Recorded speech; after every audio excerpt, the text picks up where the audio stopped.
Yo, what's going on? As I said, we're gonna be doing more of these live videos just because I think I don't know, it's a little bit easier and really why not? Live is pretty cool. So right now I'm studying critical care. Tomorrow I have my exit exam, well not even exit exam, but my clinical lab checkoffs. So pretty much right now I'm just going over a quick review of some things I need to be studying and some things that I may be doing on my actual exam, so not just the simulation part. So anytime I do my studying, I think one of the most important things, check it out, one of the most important things is to get some music going in the background. So this may be something that's just like me, or maybe, like my subconscious telling me, but it says alpha brain waves for brain power concentration. And this is something that's pretty just calm. Also, as you see here is my student portal. Right now we're going over cardiac stuff and dysrhythmias. Here's my actual book. Always have YouTube open. If you're a visual learner or anything like that, YouTube's also a great resource to open up if you're not understanding something, especially when it comes to like EKGs and stuff like that. And then right next to here is where I have my actual notes. So I came from a call center, so I'm used to having another screen. So it's really kind of tough to just have everything on two screens. I wish I had a whole nother screen up here. So whenever you're studying your stuff, for example, I went over cardiac yesterday. So let's get down to cardiac. I saw respiratory. Okay.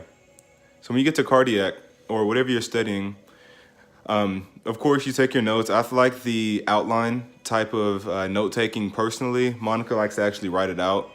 So what I do, and I always start every one of my study sessions like this, before I actually get into studying the new information, I will go back over, take about 30 minutes to read over all of my cardiac stuff. And when things like really stick out, as you see, I'll highlight it in red, or I'll put a highlighter over it.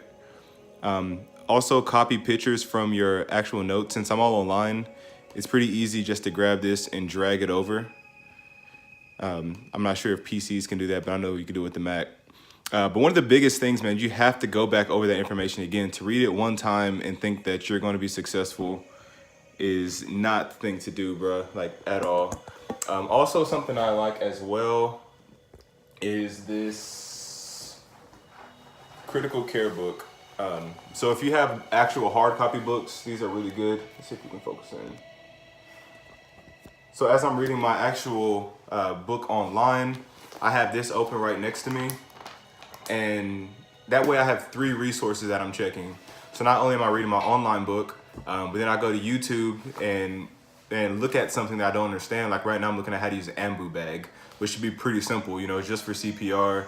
You just squeeze it. I thought it was pretty simple, but just in case I don't understand it, I have YouTube open. And then also I have another resource too. So for example, I had to go over ARDS, so it's that acute respiratory distress syndrome the other day. And there were just a little bit differences in the information that was being given. So having 2 or 3 resources open is definitely helpful when it comes to studying not just critical care, but whatever you're going over. And that's really it, guys. The big things there, I don't want to make this video long and drawn out and just be talking to you. But the big thing there is to review your previous information before you move on. So at least take 30 minutes, even 15 minutes to review the stuff that you went over the previous day. So that way things start to overlap and it just makes a lot more sense. That's it, guys. Hopefully you guys got some value from that, and we'll talk to you guys next time. Peace. If I can leave.